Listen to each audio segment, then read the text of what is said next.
Hello दोस्तों, स्वागत है आप सभी का यस कहानी 369 में। आज की कहानी बहुत ही इंटरेस्टिंग है, तो चलिए करते हैं शुरू। बहुत ही दुख भरी कहानी है। यह कहानी पति पत्नी की है जो रुला देने वाली है। यह अदालत इस तलाक को मंजूर करती है। जज साहब की इस घोषणा ने कोर्ट में खड़े राजेश और रुचि के चेहरों की चमक धूमिल कर दी। दोनों की जिंदगी का फैसला हो चुका था। दोनों अब विवाह बंधन से मुक्त थे, लेकिन यह उनकी खुशी का कारण था या दुख का, कहना बहुत ही मुश्किल था। उनके रिश्तेदार और एडवोकेट प्रसन्न मुद्रा में विजयी मुस्कान के साथ कोर्ट परिसर से बाहर आ गए। राजेश का दिल टूट चुका था। भारी कदमों से चलता हुआ वह बाहर कॉफी हाउस में जा बैठा। रुचि भी स्कूटी पर सवार होकर जाने लगी। उसका चेहरा भावहीन था, जिसे पढ़ने में वह असफल रहा। दोनों परिवारों के रिश्तेदार जा चुके थे। दोनों एडवोकेट जो कोर्ट में एक दूसरे से बेइंतहा झगड़ रहे थे, अब एक दूसरे का हाथ पकड़े प्रेम से चाय पी रहे थे। किनकी जिंदगी टूटी, किनके सपने बिखरे, किसी को इससे कोई मतलब नहीं था। सभी रिश्तेदार और परिजन अपनी आन शान पर आई परेशानी को तलाक रूपी परिणाम में बदलकर अब निश्चिंत हो चुके थे। रुचि उनके सामने से गुजर रही थी। एक नजर उसने राजेश को देखा। दोनों ठिठके भी, लेकिन शायद अहंकार की दीवारें भावनाओं से ज्यादा मजबूत थी। वह स्पीड बढ़ाकर निकल गई। उसका आक्रोश शायद स्कूटी की स्पीड पर निकल रहा था। तभी तेज कर्कश आवाज गूंजी और राजेश ने रुचि की स्कूटी को सामने से आती कार से टकराते देखा। वह दौड़ पड़ा। रुचि सड़क पर बेसुध पड़ी थी। सिर से बहते खून को देखकर वह घबरा गया। वो फौरन उसे उठाकर से अस्पताल की ओर दौड़ पड़ा। रुचि की आंखें मूंदती जा रही थी। राजेश का डर बढ़ता जा रहा था। अस्पताल में उसका इलाज शुरू हो गया, लेकिन उसे इस हालत में छोड़कर वह जाने को तैयार नहीं था। नियति के खेल भी कितने अजीब होते हैं। इंसान जब करीब हो तो हो जाते हैं, और दूर रहने पर मुहर लग जाए तो नजदीक आना संयोग बन जाता है।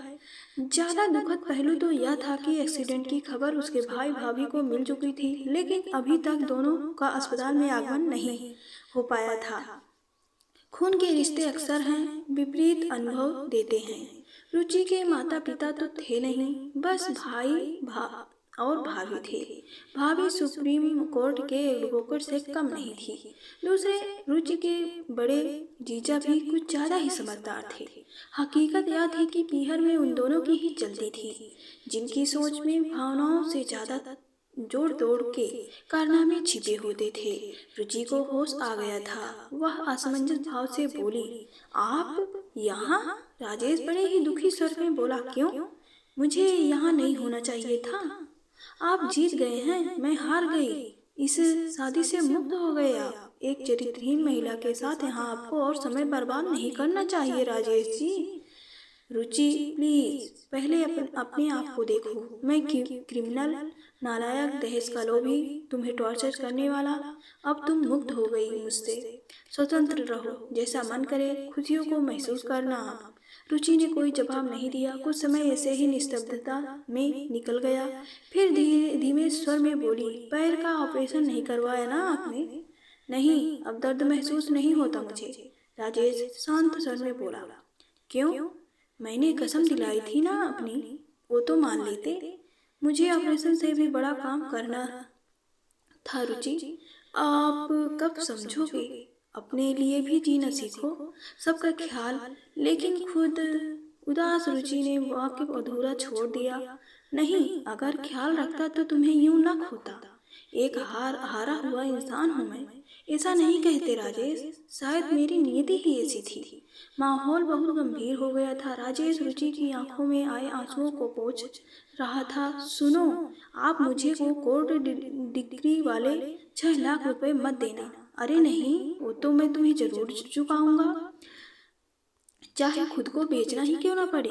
राजेश दृढ़ स्वर से बोला, प्लीज राजेश, मुझे नहीं लेने पैसे। क्यों?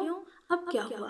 कोर्ट में तो तुम्हारा वकील मुझे सक्षम साबित करने पर तुला था, तुम्हारा ख्याल रखने में नाकाबिल। राजेश के स्वर में आक्रोश उभर रहा था। मुझे अब आत्मनिर्भर बनना है, कोई रख रखाव, कोई जिम्मेदारी किसी और की नहीं। रुचि गंभीर हो गई। नहीं रुचि, तुम पैसे लेने ले लेना, मैं नहीं चाहता तुम अब दर दर की ठोकरें खाओ। भैया भाभी के आगे हाथ फैलाओ। रुचि का चेहरा मुरझा गया। राजेश ने उसकी दुखद रग पर हाथ रख दिया था। कितना भी दिखावा करे, लेकिन हकीकत यही थी। उसकी आंखों से अश्रुधारा बहने लगी। तभी डॉक्टर चेकअप करने के लिए आ गए। राजेश उनसे रुचि की हालत जानने को बेकरार था। डॉक्टर ने मीठी झिड़की देते हुए कहा, मिस्टर, अपनी वाइफ का ख्याल रखो, बच ही गई आज वरना। राजेश को समझ नहीं आ रहा था कि वो क्या बोले। पिछले 2 सालों से दोनों अलग रह रहे थे। तलाक की पहल रुचि की ओर से ही हुई थी। इसमें उसकी भाभी और जीजा की मुख्य भूमिका थी, जिसकी सोच राजेश से कभी मेल नहीं खाई। सच तो यह था कि वह आज भी उससे दिल से चाहता था। तलाक को रोकने के लिए उसने कई बार प्रयास भी किया, लेकिन बातचीत या संपर्क स्थापित नहीं हो पाया। कोर्ट में भी दोनों बोलने को हुए, लेकिन भाभी दीवार की तरह हमेशा बीच में खड़ी मिली। डॉक्टर जा चुके थे। रुचि फिर से बोलने लगी, आप घर जाइए प्लीज, आपकी मम्मी खुशखबरी सुनने को तड़प रही होंगी। तुम्हें इस हाल में छोड़कर कैसे जा सकता हूँ? दुखी मन से राजेश बोला, अरे अब हमारा रिश्ता ही क्या रह गया है? एक मुहर ने तुम्हें आजाद कर दिया है, तुम मुझे ही दोष क्यों दे रही हो? तलाक के पेपर्स तो तुम ही ने भेजे थे। चलो छोड़ो, अब सब बदल गया है, अलग रास्ते, नई जिंदगी, इसलिए फॉर्मेलिटी छोड़ो। रुचि की हंसी के पीछे का दर्द साफ झलक रहा था। एक बात पूछूं, क्या तुम्हें सच में लगता है कि मेरे किसी और से प्रेम संबंध थे? राजेश ने उदास स्वर में पूछा। नहीं, मैं जानती हूँ आप ऐसे नहीं हो। तो फिर तुमने कोर्ट में मेरे लिए ऐसी बातें क्यों कही? इसलिए ताकि आप मुझसे पीछा छुड़ा सको। आपके घर वाले यही तो चाहते थे कि मैं आपकी जिंदगी से दूर हो जाऊं। राजेश कुछ और बोल पाता उससे पहले ही रुचि के भाई भाभी दंदनाते हुए आ पहुंचे। भाई राजेश पर गरजने लगा, मिस्टर, अब क्या जान लेकर ही मानोगे मेरी बहन की? राजेश खून का घूंट पीकर रह गया। वहाँ हंगामा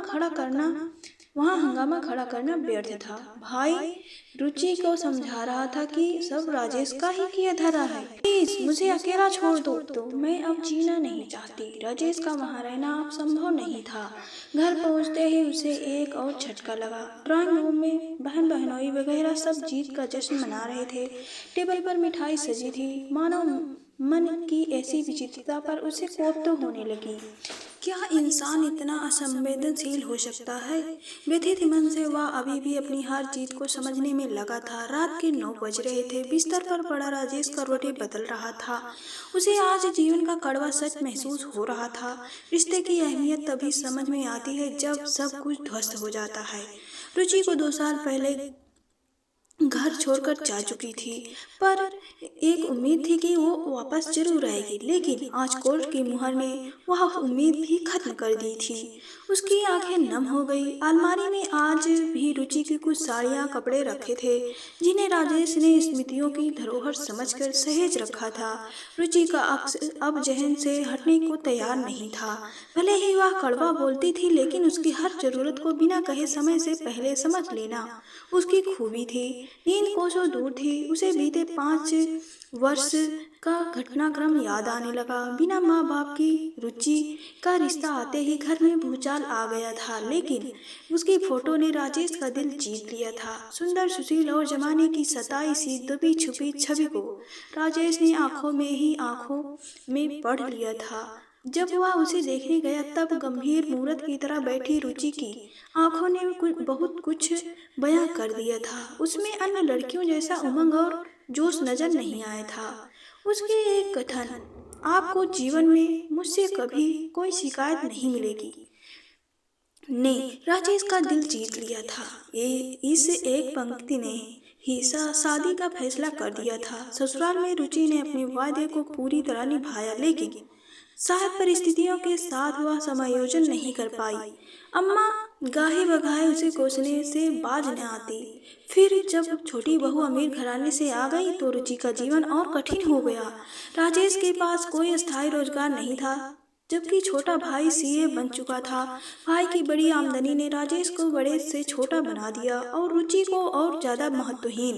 वह टूटती चली गई। 3 साल ऐसे ही किचकिच में बीत गए।